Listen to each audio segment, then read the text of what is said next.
So today on Carbon Reels, let's talk about The Godfather.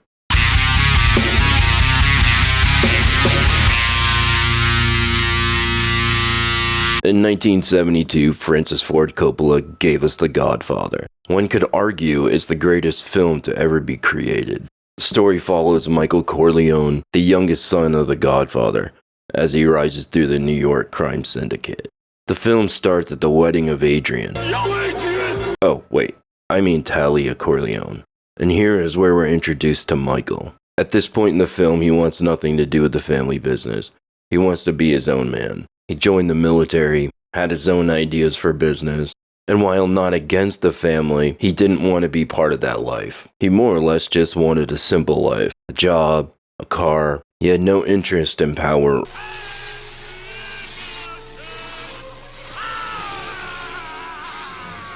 or influence. He simply wanted peace. Michael's oldest brother, Sonny, was hot-headed, fiery, and much more emotional than Michael. You have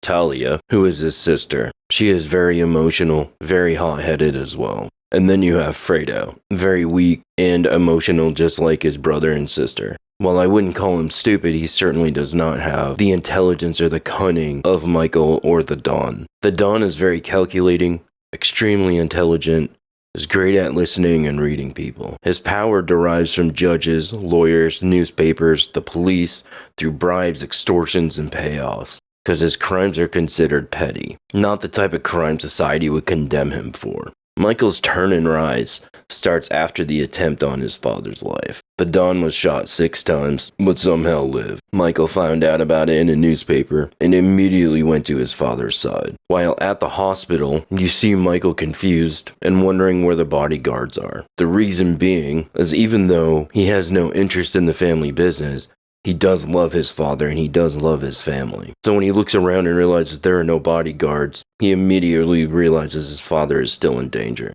I'm with you now. I'm with you. So with the help of a nurse, they move his father to a different room, and Michael accepts the help from a young man whom the Don had helped previously. While standing outside, a couple of vehicles pass. We assume those are the assassins. A few moments later, the police arrive, and that's when we realize the police are on the side of the assassins.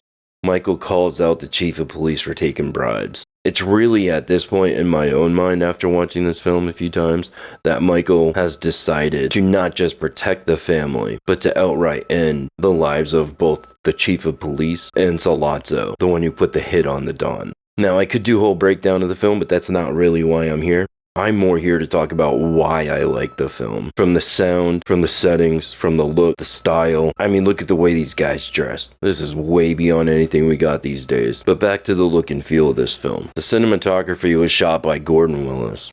Gordon Willis is known for, obviously, The Godfather, The Godfather 2, Manhattan, All the President's Men, and many others. His style of shooting is very unique. To capture both faces and sets, to capture the feel of what we're looking at. He has a fantastic eye for detail. The soundtrack was written by Nino Rota, an Italian composer, pianist, and conductor, who's written scores for over 150 films. He did the soundtrack for Romeo and Juliet in 1968, Death on the Nile, to give you an example. And while I don't have many details on the lighting in the sets and who built them, it certainly captures the feel, the dim yellow lighting, the quiet whispers, and the underhanded dealings of the mafia. In my opinion, the reason this film is so captivating is the music holds the film together. Think of the music like the glue that holds a puzzle together. You have the cinematography, you have the acting, you have the editing. You have so many pieces that have to work together to create a great film. And with that puzzle, Coppola was able to give us one of the greatest films to ever be released. Let's talk a little bit about Michael himself. In 1971, Coppola wanted Pacino for this role, but the studio was against it. They didn't think he had much of a name. Funny enough, they were actually looking at Robert Redford, who looks nothing like an Italian. But they also looked at the likes of Jack Nicholson, which would have been really interesting. But I don't think those other actors would have been able to bring to the table what Al Pacino brought, which wasn't just the look. Al Pacino was able to take on Michael Corleone as his own.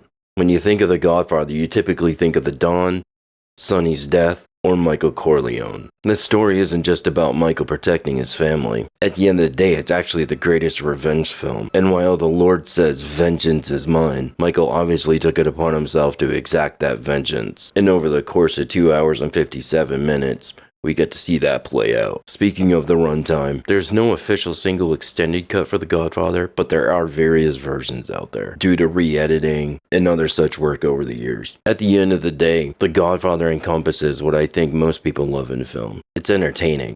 From the music, an inside look at what the mafia may have looked like, especially back in the 1970s when no one really knew what the word mafia meant. Only now with history and the ability to look back through documentaries, videos, evidence, that we know exactly how they work. At the time of the release of the film, most people had no idea what the word meant though. So what's my conclusion to this? Well, it's a fantastic film. If you have the time, you like a bit of a slow burn, this movie is definitely for you. Whether it's a Friday night or a rainy Sunday afternoon, you cannot go wrong with The Godfather. This is Aaron with Carbon Reels. Let's talk about film.